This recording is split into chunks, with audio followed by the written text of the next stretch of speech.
দর্শক, এই মুহূর্তে দাঁড়িয়ে আছি করটিয়া বাজারে। দেখতে পাচ্ছেন পাকিস্তান গভর্নমেন্ট অর্থাৎ 1952 সালে নির্মিত এই ব্রিজটি সম্পর্কে আপনাদের আজকে ধারণা দেব এবং কথা বলবো। ভিডিওটি সম্পূর্ণ দেখতে সাথেই থাকুন। তো আজকে করটিয়া বাজারে যে ব্রিজটির উপরে দাঁড়িয়ে আছি এটি লাল ব্রিজ নামে পরিচিত এবং করটিয়া বাজারের সেই উঁচা ব্রিজ। তো অনেক অনেক বছর আগে, অর্থাৎ যে সময়ের ব্রিজটা দেখলেন প্রায় 77 বছর আগের ব্রিজ, সে সময়ে অনেক উঁচু উঁচু করে ব্রিজ তৈরি করা হতো, কারণ ওই ব্রিজের নিচ দিয়ে অনেক বড় বড় মালবাহী জাহাজ বা ট্রলারগুলো যেত, সেই জন্য ব্রিজগুলো অনেক উঁচু হয়ে থাকতো। তো সেই এরকম একটি ব্রিজ আমাদের করটিয়াতেও ছিল, তো এখনও আছে।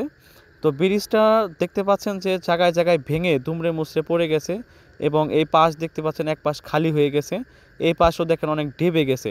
তো ঢেবে যাওয়ার কারণে গাড়ির উঠতে অনেক সমস্যা হয়, যে সমস্যার কারণে দুর্ঘটনা হওয়ার সম্মুখীন হওয়ার সম্ভাবনা থাকে। এখন পর্যন্ত কোনো দুর্ঘটনা ঘটেনি বড় ধরনের, তবে আশা করা যাচ্ছে যে ব্রিজটা হয়তো বেশি দিন টিকবে না। দেখতে পাচ্ছেন এই যে সাইড দিয়ে যে কীভাবে ভেঙে ভেঙে ক্ষয়ে ক্ষয়ে পড়ে যাচ্ছে। তো 1952 সালে নির্মিত এই ব্রিজটির রক্ষণাবেক্ষণের দায়িত্বে পাবলিকই ছিল বা জনসাধারণই ছিল।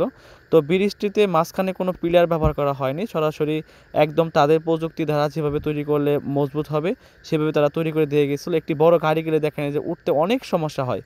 শুধু সমস্যা নয়, যেখানে এমন একটা ঝাঁকি খায়, এই ঝাঁকিতে দেখবেন কোনো একদিন হয়তো এই ব্রিজটি এই পাশ থেকে ডেবে নিচে চলে গেছে বা পড়ে গেছে, কোনো একটা দুর্ঘটনা ঘটছে, হয়তো শুনতে পারবেন যদি আগে এটা মেরামত না করা হয়।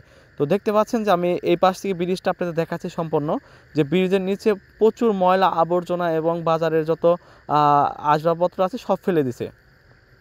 পলিথিন ব্যাগ ঠোঙ্গা মঙ্গা যা আসলে সব ফেলে একদম ময়লা যুক্ত করে রেখেছে। আমরা 2 বছর আগেও দেখেছিলাম এই ব্রিজের নিচ দিয়ে যে খালটি রয়েছে, অর্থাৎ নদীর অংশ, সেই নদীর অংশটি খালটি খনন করা হয়েছিল তো মানুষের সুবিধার জন্যই। আর এখন দেখতে পাচ্ছেন যে এক পাশ ভেঙে পড়ে গেছিল, সেই পড়ে যাওয়া অংশে জিআই ব্যাগ দিয়ে মেরামত করে দেওয়া হয়েছিল।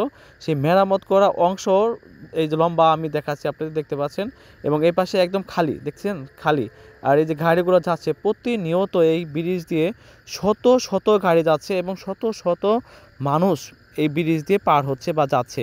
কারণ এই পাশেই রয়েছে করটিয়া সাদত বিশ্ববিদ্যালয় কলেজ, পাশে রয়েছে HM institute school and college, Abeda Khanam school and college, খরুম শিশুবাগ।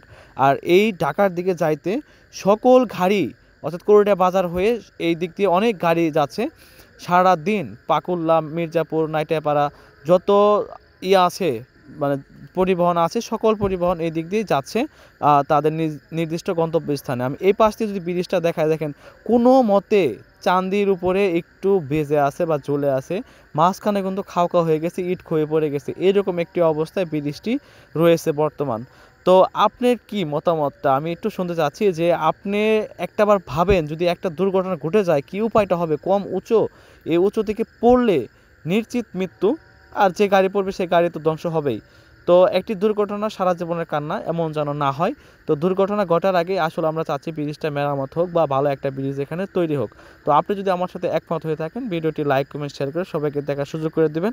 আপনি যদি আমাদের পেজ থেকে ভিডিওটি দেখে থাকেন, পেজটি ফলো করবেন, এবং ইউটিউব থেকে দেখে থাকলে ইউটিউবটি চ্যানেলটি সাবস্ক্রাইব করে সাথে থাকবেন এবং অন্যকে দেখার সুযোগ করে দিন। বিশেষ করে করটিয়াবাসী আমার এই অঞ্চলে যারা আছেন সকলের প্রতি বিনীত আহ্বান জানাচ্ছি, আপনারা ভিডিওটি লাইক কমেন্ট শেয়ার করে সবাইকে দেখার সুযোগ করেন, যাতে দ্রুত কর্তৃপক্ষ ব্যবস্থা নিয়ে আমাদের সুন্দর একটি ব্রিজ অথবা এটি মেরামত করে জীবনের ঝুঁকি কমিয়ে দেয়। সেই জন্য আমরা বিনীতভাবে অনুরোধ জানাচ্ছি।